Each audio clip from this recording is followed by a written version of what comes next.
This is Transistor.fm.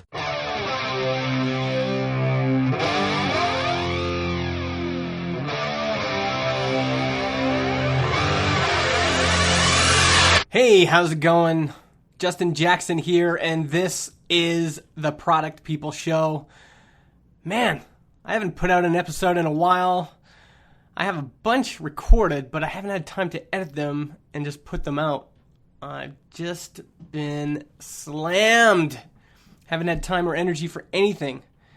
It's crappy at work. We're dealing with this Canadian anti-spam legislation right now. Man, that is a lot of work if you are sending email in Canada. And then at home, there's just always stuff to bring the kids to, appointments and classes and activities. So I've been drained, you know? And you ever feel like that? I used to get a lot of stuff done in the morning, early in the morning or late at night. But these days, I just barely get myself into bed and barely get myself out of bed in the morning. Anyway, I'm hoping to put an end to this Product People drought and start releasing new episodes every Thursday now. So subscribe and watch for a new episode every Thursday. And on that topic, I've got a landing page up for something new. It's called Product People Club. Go to productpeople.club on the internet and sign up for the waiting list because I'll have something to announce soon. Productpeople.club. Okay, so ages ago I interviewed Sean Fioritto. Fioritto? I have a hard time saying his last name, but he's the author of sketchingwithcss.com. And I like Sean a lot. He's from Chicago. He struggled for years trying to build his own products. Then he wrote this book, sketchingwithcss.com, and it just took off. So if you've ever struggled, if you've ever had products that you tried to launch and they didn't work, this episode's for you. You'll get to hear his story. By the way, this interview is available in full video in my upcoming book, Marketing for Developers. Go to justinjackson.ca/marketing for developers for more information. Okie dokie. Smokey, let's get to the interview with Sean.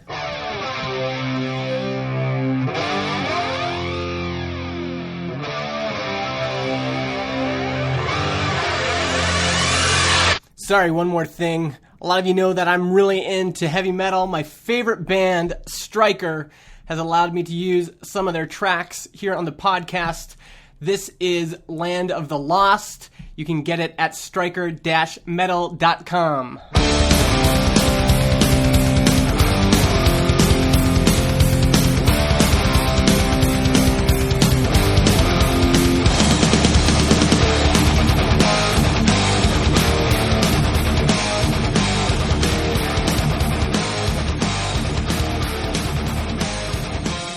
Hey, it's Justin Jackson, and I am here with Sean Fioritto. I knew I was going to get that wrong. Sean Fioritto. Man, I'm here with Sean. Sean is the author of Sketching with CSS at sketchingwithcss.com. Hey, Sean, how's it going? Going good. How are you? I'm doing good. Sorry I messed up your last name. That's okay. Everybody messes up my last name. Fioritto. That's right. Yeah, you got it. Nailed it. The problem is when you're under pressure, yeah, it changes everything, doesn't it? Yeah, you know, I did an interview for Sketching with CSS with, and now see, I'm going to have to say his name, Nick DeSabato. And I was like, I could not say his name right. It took me like 3 times. And then I finally got it, and then we started recording, and then I said it wrong. Like, so it happens to the best of us. Yeah. That's how it goes. I've been really intrigued about Sketching with CSS. It's a book. Maybe I'll just show a quick screen grab of it here, because there it is right there. And you've done quite well with this. Can you share a little bit of revenue numbers? How well has this done since you launched it? I just went over $20,000 in revenue. And, wow. You know, it's not like I spent a lot, so that's mostly profit. That's awesome. And it looks like you've got a few packages here, or is it just one package? No, it's a few. Yeah, 3 packages. Blatant copy of Nathan Barry's setup. Yeah, and that's worked well for you. Yeah, absolutely. Perfect. Well, let's get into first of all, maybe let's just get into your background. Are you what were you doing before you built sketching with CSS? Yeah, so I'm a web developer. Let's see, I'm a computer science major, and then I after that I spent a couple years at Accenture doing IT consulting, big enterprise software stuff. And then after that, I spent the last 5 years at a place called McMaster Carr, which is an industrial supply company. That was an interesting place to work. It was you've either never heard of them or you've heard of them and you love them. I learned they're actually a pretty big company, and so I got to work on their website, primarily doing front end development stuff for them. Okay. All kinds of stuff. But yeah, Cool. so just a regular full-time developer. So, and what got you interested in building your own products? Well, so that's something that I've wanted to do forever. And in fact, I've spent one of the reasons I left Accenture. So Accenture was a great job, but it was just a lot of hours. Consulting is just a ton of hours, and I always wanted to start my own company, build my own products, and the plan was to have a job and then in my spare time work on products until I could get to the point where I was making enough money with products to quit the job. Accenture wasn't affording me enough time to do that, so I went and found another job, and that's what McMaster let me do. McMaster was 35 to 40 hours a week always. It was really, really consistent, kind of boring 9 to 5 job, but I got all this spare time to spend on products, which I did. And I went through, in my spare time, for those 5 years, I think I probably tried 5 or 6 different things, mostly software. Okay. Can you give us an idea of what you tried? Yeah, let's see. So first thing I did was like a productivity app. It was so I got to say, like, none of these were good ideas at all. It's all kind of embarrassing now looking back at it, but it was like a productivity web application. I did that with a friend. My friend actually quit his job and moved to Chicago and lived with me and my wife for a year, so that we could work on that. That did not pan out. And then let's see, what else did I do? There was another collaboration app. It was like email-based project collaboration. I thought it was a cool idea. Instead of using project management web application, use email, and it basically just kind of sucks out the project data from behind the scenes. I thought that was a pretty cool idea, but that went nowhere. And then I did the one thing that I did that actually had any traction at all was this. It was a very niche application, so it was for PR agencies to do media monitoring. So that's kind of part of what PR agencies do is for clients, is they keep an eye out on the web for what's going on, and anytime anybody mentions something about their clients. So my app made it easier for them to use Google Alerts, basically. So it was like filtered Google Alerts. Yeah. So that got some traction. I could have maybe turned that into a business. I could have, actually, in retrospect. But at that point, that'd been several years, and there's a couple other ideas in there that didn't go anywhere at all. There was like a church website building app and like I don't know, but a bunch of bad ideas. I was pretty burned out, and the PR agency thing. The problem with that was, like, I didn't really want to work with PR agencies. I didn't know anything about the industry. I just it got boring pretty fast. So I gave up. I just bailed on it, and I open sourced it, and I moved on. Yeah. Now there's a few things there I want to touch on because on the surface, none of those sound like ridiculous ideas. Like, they sound like reasonable. Like, there's nothing. So what was it about them that didn't work out? You said the last one, maybe could have been something, and I think maybe the first thing we can bring out is this has come up over and over again. you kind of have to like, especially your customers. So in that sense, it was reasonable, but you didn't really like the customers as much. What do you think it was about the other things? Like, those seem like reasonable ideas. Why didn't they pan out? Well, because they didn't start with a customer first. So this is tricky. I was actually really into the whole lean startup thing when that came out. Mm-hmm. And I still think there's merit to that whole thing. But like for example, I started with one other guy, the lean startup meetup in Chicago. Like, in the first meetup was like 4 of us in a in a bar. Like, Yeah. I was really, really into that whole idea, and the idea with that is, you do customer validation, or you got a product validation, idea validation. You take your idea, and then you got to talk to people and validate it. So in retrospect, I think the problem was that I think that's like backwards. I would never do it that way again. I would never start with an idea, and then, like, people have this thought that you're gonna have this like cool idea, and then you're gonna build it, and then you just, all you have to do is find customers for it, and that's totally the wrong way to do that. If you're if you're a bootstrapper, but even with other kinds of companies, but Mm-hmm. If you're a bootstrapper especially, that's wrong, because you just don't have time to waste doing that stuff. And there are all kinds of pitfalls you run into as well. So, like with the project collaboration app. So first of all, I was building this project collaboration app with no idea whatsoever of what customer I had, which, in retrospect, it's like, I don't know what the hell I was thinking with that. But like, how do you? It's like the project collaboration app that anybody can use for any project to help improve your workflow.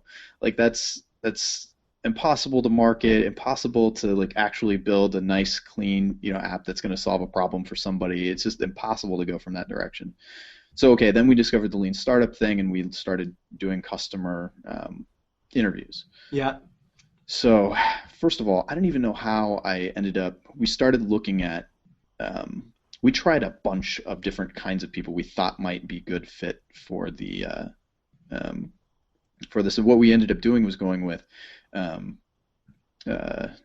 nonprofit development organizers. So like, there's a role in nonprofits where they basically organize the fundraising and all of that, and that. Yeah. So that the reason that worked well for us was I could run Facebook ads pretty easily and get interviews pretty easily with these people, because I could just put their job title in the Facebook ad and then offer $20. So I think that's honestly, that's why we went with that. So like, I started talking to them. I did probably 30, 40 interviews, and I got better at them, and I started asking people if they would pay for it, and I would ask, I'd ask what I thought was ridiculous amounts of money for them to pay. So I did all the stuff that you're supposed to do.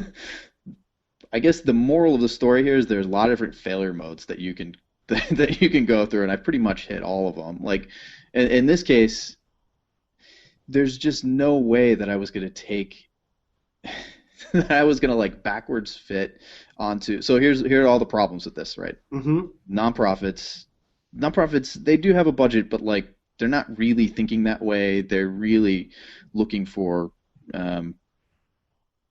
freebies, handouts, stuff like that. Like, and that's fine, but that's not a great customer to pick for your business. So there's that. Yeah. The other problem was, a collaboration app is like, what is that solving? Like, I didn't even know what problem I was solving. So like, and how was I going to write marketing copy and blog posts, and how was I going to create my marketing for nonprofits? That's just way too vague, way too big, it's just way too huge. So that whole thing ended up petering out because of problems with my co-founder, but really problems with my co-founder were happening because we were having problems with the business because nobody was buying it, and like, we didn't know what we were doing with it. It was vague and undefined, and like, it's hard to know if we were making progress. So like, really, I think it failed because we started with this idea first rather than starting with customers. Yeah, and that's something that I see a lot I get a lot of email from people that are building things, and kind of the thing a lot of people say is, I've built this thing, now how do I find customers? Yeah, you're doomed. Like, as soon as I hear that, I'm like, oh, you're doomed. Yeah. And so what did you do next? So once you figured this out, once you figured out this is not working, what did you do that ended up, like, maybe take us through sketching with CSS? Like, how did that happen? Yeah, so sketching with CSS. So I got to give Amy Hoy and 30 by 500 credit for giving me the right framework and structure for working with and creating products. Basically, the main thing that I figured out with that class, and this is even before I took the class, was that you can't start with an idea. Like, that's just, I don't know how to put this. It's sort of a self-centered way of doing product development. Like, it's all about me, like my idea. When you start to see it that way, you realize, like, you're not really helping other people. Like, really, it's about empathy for your customers and, like, really, really, really understanding and getting into, like, what your customers' problems are. So I was reading a bunch of Amy Hoy's blog posts, and that's when I sort of had that epiphany, which she handed to me on a platter. It's not like she says this over and over again. So I couldn't take the class, actually, at that point, because she was, like, changing the format or something. I was pretty desperate to take the class, so I ended up reverse engineering it by finding every single thing that she'd ever written ever about it and pulling that all together, and then also getting in touch with a bunch of 30 by 500 alumni and asking them questions. And a lot of those people are still my friends and mentors. So sketching with CSS was actually created before I took 30 by 500, but I sort of created the class for myself. But that was, like, the real turning point in the way I think about things, and everything else that came after that starts with that basic understanding of starting with customers first. And because one of the things she said that just convinced me that she knew what she was talking about was that if you don't start with a customer, you probably will end up with customers you don't like. Like, that needs to be a part of your decision process when you're creating a company and a product, is your customer or audience, as she calls it. So. Mm-hmm. And I knew that I had just wrapped up that whole PR agency thing where I was like, finally I made a product that people would definitely pay for, and now I hated my audience, or at the very least I didn't hate them, but I just, like, I didn't know how to talk to them or write about PR stuff, or I had this blog for them, but I was like, I don't know what to write. I'm not a PR person, I'm not in that industry. So and I think this came up in some other interviews I've had too, is people don't realize, like, especially if you're marketing, you're going to have to be talking to these people every single week. Mm-hmm. And the idea of one thing that comes up a lot is I'm building people build products for real estate agents. And I think there's reasons behind this. I think because everyone knows a real estate agent. Right. There's probably some psychology around that.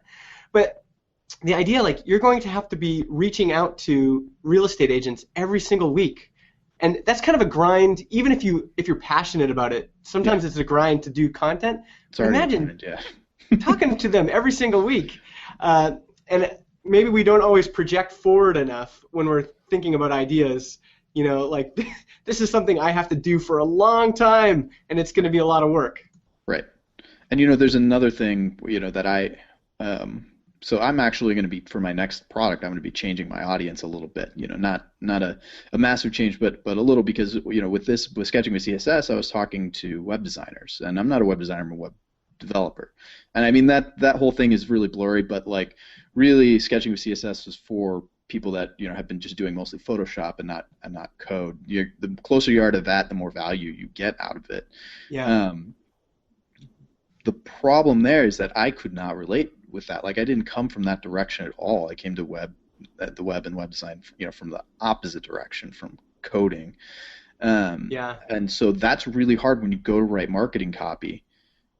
It's really hard then to write stuff that's going to resonate with people, and you're not. But it's much easier. It's almost like you're hacking the whole marketing copy thing if it's you're part of the audience. I mean, that's not the final answer. You can't. It's not there's still work you have to do. You still have to do research, but it's so much harder when you're not a part of the audience. So that you can even go even further and say, yeah, you have to like them, and it's even easier. Your life is going to be so much easier if you're part of the audience too. Yeah, and maybe let's talk a little bit about that. Specifically, how did you choose the audience for sketching with CSS? Like, why did you decide on that group first? So, I wanted to. So the way you should pick an audience is you should think about, and I'm going to say audience, but I mean customers. They're not customers yet, but target market. Right. The way you should pick that market is by picking people that have money, that buy things, that buy tools. So that's kind of like step one. You should also like them and be able to relate with them. And for web designers, it was also where I was thinking web designers. I thought my thinking was at the time I could bring more value to web designers than web developers because, like, as a developer, I have that skill set which I could bring to the table for designers. I think that's true, but like I said, that ended up kind of biting me. It was a little bit harder to relate. A lot of people think I'm a web designer now because of my copy and the book. So I in that respect I did succeed, but it was a lot of work to do that. So that's another thing. So you just named three things. I think you named three things. One was they have to have money. Two is you have to like them and be able to relate with them. And I think you're saying three, it's even better if you're in that group. Yes, if you're in the group yourself, absolutely. And not only do they need to have money, they need to show that they buy things. It's kind of a two-parter. So businesses, like people that have a business mindset, there's a huge difference between a consumer mindset and business mindset. Explain that a little bit, because I think that line for some folks, especially when we're talking about ideas. Yeah. Because I think those of us that get a lot of emails from people see these patterns a lot, and people don't realize that we're seeing these patterns. So like that real estate thing comes up over and over again with people that email me and people that email others I know. Mm-hmm. The other thing that comes up a lot is going after consumer markets. Right. And so what do you mean by a business mindset? What is a business mindset? How is it different than a consumer mindset? So I can only offer some anecdotes. What I've experienced is I've priced the book. I mean the highest package is $250, and then the book itself is $40. And someone with a consumer mindset is going to come to that page and sort of flip out at the price, right? But from a business mindset, you go through more of this sort of thought process. It's basically the way that somebody thinks about the purchase and the product. They're going to think probably, and they're going to think, like, okay, so I'm going to spend $250 on this, but I can give it to all my developers or all my designers, and they're going to think about return on investment. Like, how fast am I going to get this money back from $250? Or like, would this save everybody enough time if I bought this? So a consumer mindset, you're not really thinking about that. I can't talk to what consumers are thinking, but I know that it's so much easier when somebody is thinking about how much money a product is going to make them or save them. Yeah. The example I use in the book is I say think about, and we can use $250 as an example. Think about what that means for you as a consumer spending $250. Like a $250 purchase is a major purchase, right? Right. Now think about a business, and unfortunately, anyone that doesn't have a company credit card or has never kind of dealt with that doesn't kind of understand this. But anyone with a company credit card, like I buy tons and tons of software for the company I work for. Anytime you have a company credit card, literally anything under, it's either $500, $1,000, or $1,500. That's usually the limit. Is there's no questions asked. Like you can literally purchase something like that, and no one cares because as a percentage of their budget, so $250 is a percentage of my monthly budget, is a fair amount, but $250 as a percentage of a business's budget, even if they have 5 or 10 employees, is very small. And so if you're a developer, if your web designers in your case are costing you whatever it is, $50, $100 an hour, and you've got 4 of them, and you think you can save an hour worth of time at least with $250, well, you've already saved your money, right? Done. Right. Exactly. Yeah, and $250 is just nothing. It's not. It's first of all, yeah, that's the first thing to a business. $250, a business that's actually making money, which is the kind that you want as customers. Yeah. $250 is not a lot of money. But even still, like even if you think about freelancers, because that sort of thinking, like thinking about people having, business cards to buy things, rules out freelancers and consultants who don't necessarily have that, but they still are more inclined to think with that business investment mindset. And $250 again, okay, I'm a freelance web designer right now. I do Photoshop designs, but that limits the kinds of clients that you can have. If you are all of a sudden, you can create prototypes and concepts you can click on, and like you can work better with a front end developer. Those kinds of people are in more demand. You could probably double or triple your rates, and like in a couple hours, make back the money that you spent on the book. So really, with stuff like info products, when you're teaching somebody, the thing that I think you got to factor in more is less the cost and more the time, and being respectful of people's time, because that's actually worth more than the money that they're going to end up spending on the book. It's the time they're going to spend, reading and working through your stuff. Yeah, I love that. I love that idea. That the other, I've been thinking a lot about why people switch from one product to another, and there's a lot of kind of thinking around this with the Jobs to be Done framework with Clayton Christensen. Mm-hmm. And one thought is, and I've seen this anecdotally, especially with freelancers, is they might be thinking they've got options, right? So they could go back to school and learn what you're going to teach them. They could go to a conference or a workshop and learn what you're going to teach them, or they could buy your book. And I think that's actually a decision that a lot of people make a lot.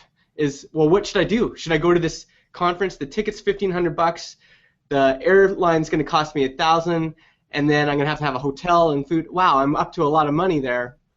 And so they might be up to $3,000 or $4,000, and your book is $250. It's a choice. I can do this, or I can switch to this, right. And it's still doing the same job. I need to learn this so I can triple my rate, like you said. That was actually great marketing copy that you were just speaking, right? Like you're saying, if you buy this book in an hour, you could probably double or triple your rate. Like that could be a line on a page, right? If you buy this book, you could double or triple your rate in an hour. Right. And those are the kinds of things people react to, isn't it? Yeah, that's one of the strategies that you could take with your marketing copy. That's not what I did actually with mine, but yeah, you could totally do that. I think Brennan Dunn actually. Have you interviewed him? Oh yeah, I've talked to him lots. Yeah, his marketing copy is all about that with his double your. I think his book title is even double your freelance rate. Yeah, he's very good at that. Yeah. Now maybe let's talk a little bit, because what kind of customers did you end up getting? So did you end up getting freelancers? Did you end up getting people buying with the corporate credit card? And were you able to kind of figure out why? Like what was it that caused them to buy the book in the first place? Yeah, kind of. I mean, that's one of the things. So at this scale, like where I'm at right now, I mean, I've only sold $20,000 worth of the book. It's a lot, for my first thing ever. So I'm excited about that. But really, it's not that much. And so one of the things I struggle with is I don't have time or resources to put into figuring out these kinds of things. Like I I have some idea. So anyway, I'm a little frustrated with that. Like I don't really know some of the marketing stuff that I've done. I don't know exactly like how or when somebody went through all of the stuff I have set up and then ended up buying. I have kind of a guess, but that's about all I've got. But I will say that usually when people buy the complete package, which there haven't been too many, I don't know exactly how many, maybe 50 or something, I think. Okay. Something like that. I look up their email address and see, like, try and figure out what company they work for. And so the complete package is pretty predictable. That was, it's what I thought. It was design agencies for the most part. People that work in agencies are buying it, because that's what I had in mind when I was writing the book, was smaller to medium-sized design agencies that they have to be big enough that they break out the roles into designer and front-end developer. And so they're trying to make this transition to doing responsive design, which means that everybody's got to get more into the code. Yeah. So that was pretty much what I thought would happen. So I think that pricing and my marketing copy led to those kinds of people buying. Yeah. But then the other packages were quite a little bit more of a mixed bag, and also then my newsletter. So I've got an idea for like what my newsletter is made of, like who what people in my newsletter do. What I learned from that, because I ran a survey.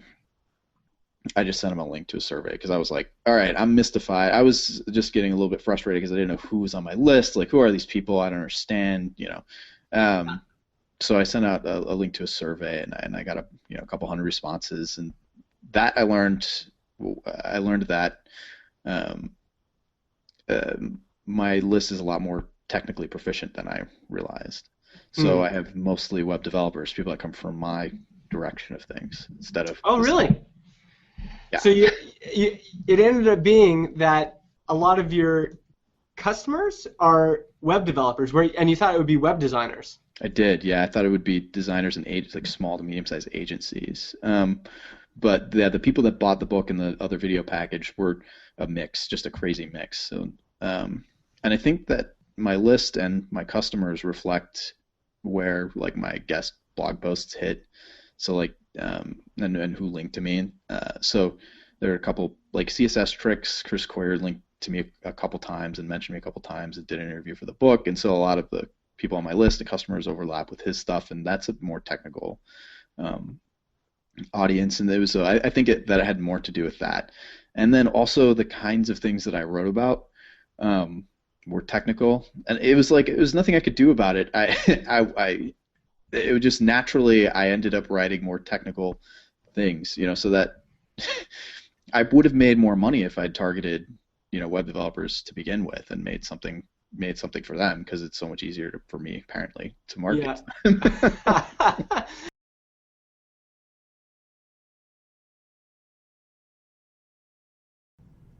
All right, I'm just going to break in here. Remember, I was talking about productpeople.club. That's www.productpeople.club. Well, the full version of this interview in video is going to eventually be available there. So that's a little heads up as to part of what Product People Club is going to be about. You're going to be able to watch the full, I think it was an hour and a half with Sean. We actually went through shared screens and went through a lot of his process, a lot of the steps he took to build and launch and test, validate, all those things, this idea for sketching with CSS. So, if you haven't already, go to productpeople.club, sign up for the waiting list, and you'll hear when we launch. Exactly. Cool. Well, this has been really helpful, Sean. Thanks so much for sharing your process. I like the fact that you have this history of trying some things before that didn't work, and then it's just helpful, because I think we've all been there where we've tried some things, and then being able to kind of explain how you found this audience and then kind of determined why they might be a good audience, and then did that research, and then offered the solution, and then kind of went through the whole process of writing and launching the book. Really helpful. Great. That's awesome. I'm glad it was helpful. So if you want to check in with Sean, you can go to sketchingwithcss.com and check out the book for sure. And anywhere else you'd like people to find you on the internet? Yeah, on Twitter at @Fioritto, which nobody can spell. I'll make sure I overlay the actual video with your Twitter handle. Yeah. Awesome. Well, thanks again, Sean. Okay, great. Thanks, Justin.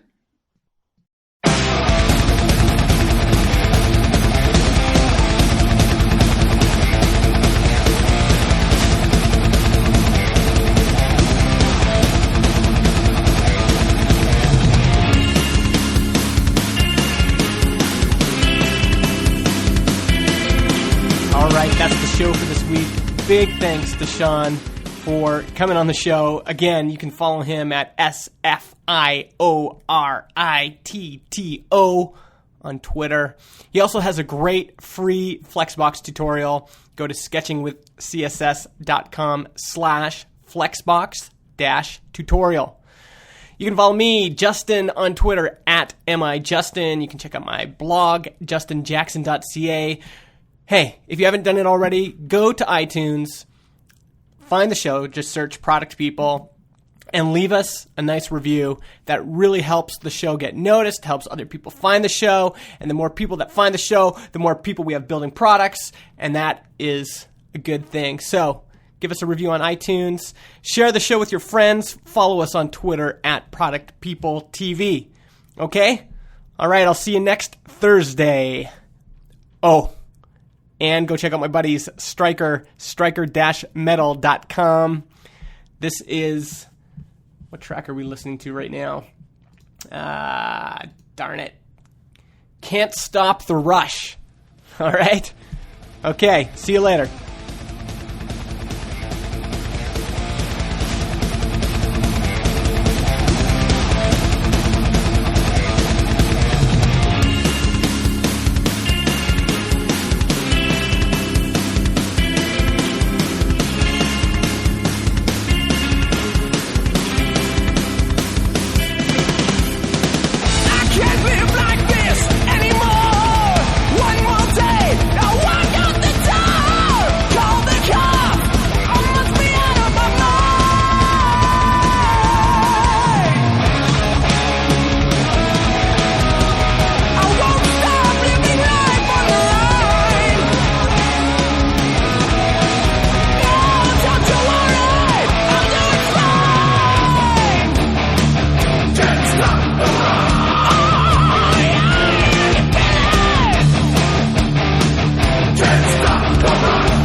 Podcast hosting is provided by Transistor.fm.